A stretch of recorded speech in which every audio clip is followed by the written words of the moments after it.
पूरा शहर रहस्यमयी शक्ति के हमले से मृत शहर बन गया था। जिसने भी आंखें खोली अजीब तरह से मरा। आंखों पर पट्टी बांधे पिता पुत्री सड़क किनारे भोजन ढूंढ रहे थे, तभी पहियों के लुढ़कने की आवाज आई। कासा समझा कि कोई आ रहा है।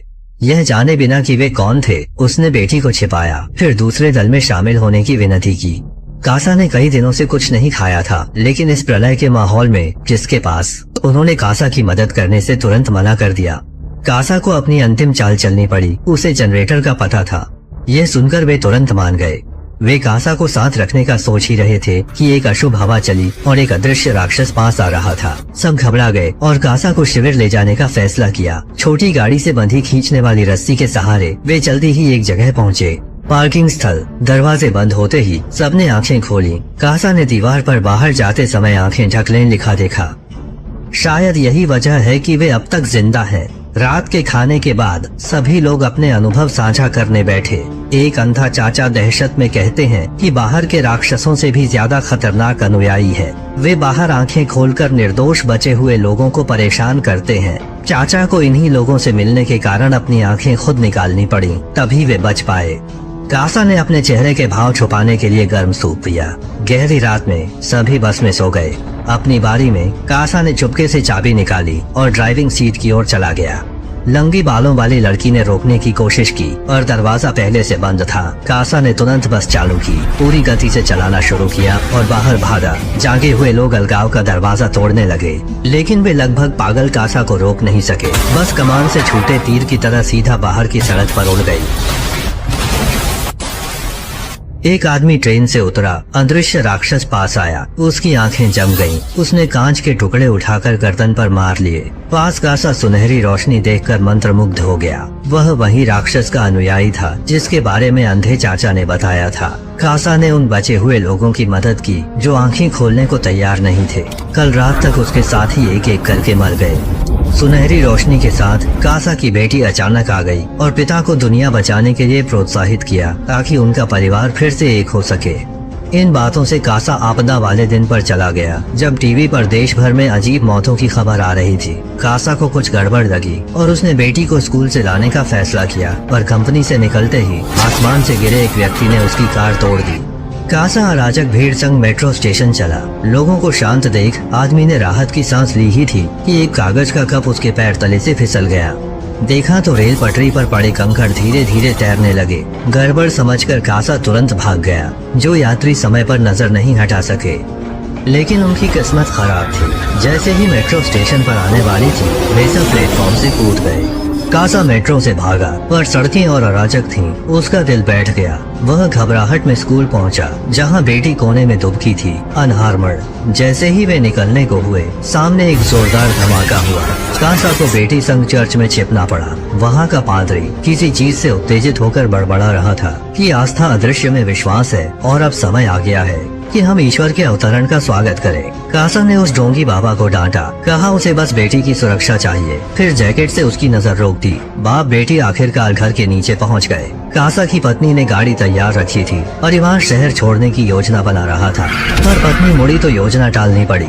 बाप बेटी चर्च में दुबके हुए हैं, कहीं जाने की हिम्मत नहीं। दिन रात प्रार्थना के बाद उसे लगा जैसे भगवान उसे बुला रहे हैं। बेटी का जन्मदिन मनाते ही डाकू दरवाजा तोड़कर आ गए। जब कासा जागा तो उसे और बेटी को छत पर लाया गया। उनका लीडर चर्च का पादरी था जो राक्षस का अनुयायी बन चुका था। उसने लड़की के माथे पर एक आंख बनाई और जबरदस्ती उसकी आंखें खोल दी।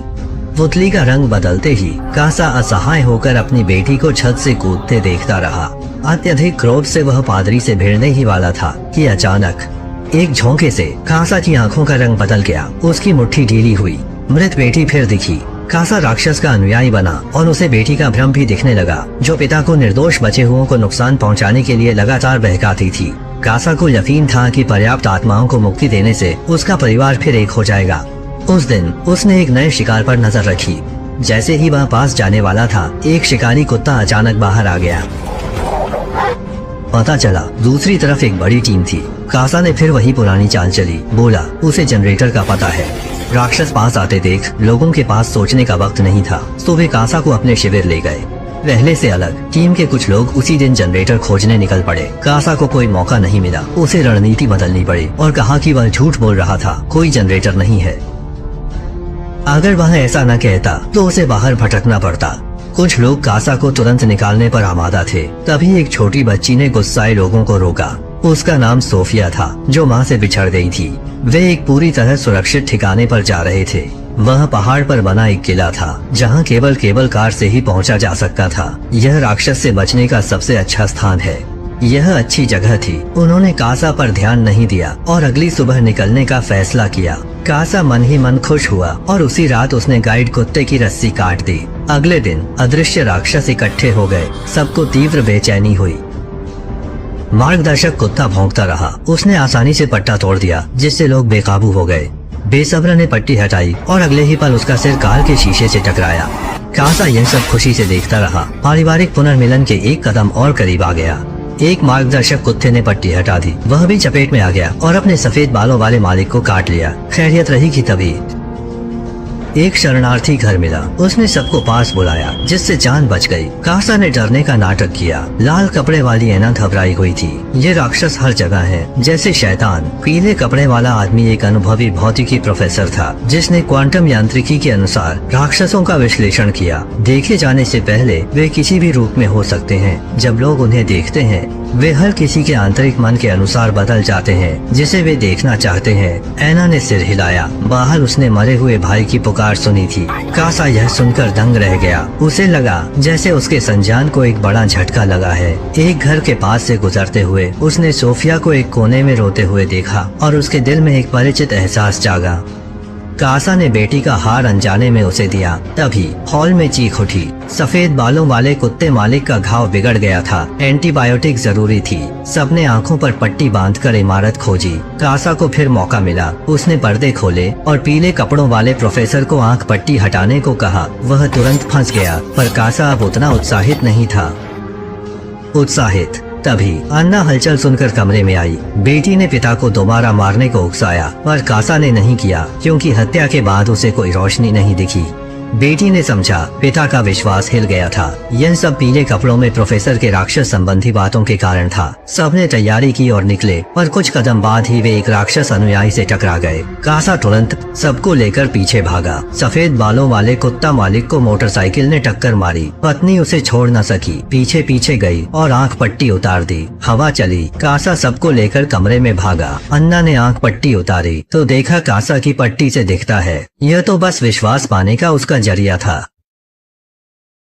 अपने मृत साथियों को याद कर ऐना सोफिया को उस राक्षसी अनुयायी से दूर ले जाती है। वे छत पर पहुंचते हैं, पर आगे कोई रास्ता नहीं। कासा भी वहां पहुंचता है और बेटी के बहकावे में सोफिया की आंख पट्टी हटाने की कोशिश करता है। उसके गले में हार देख कासा को एहसास होता है कि उसकी बेटी मर चुकी है और वे फिर कभी एक नहीं हो सकते।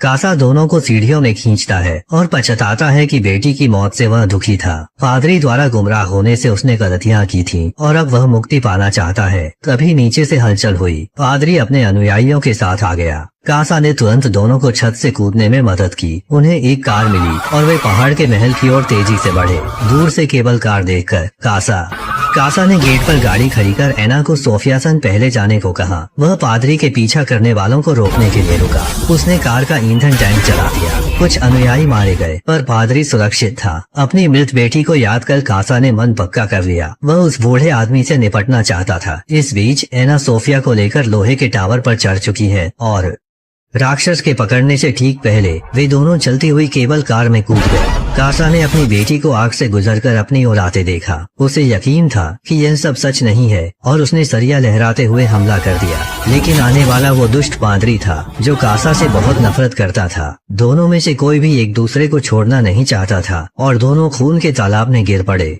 मरने से पहले कासा ने चलती केबल कार को संतुष्टि से देखा। इस बार उसने अच्छा काम किया।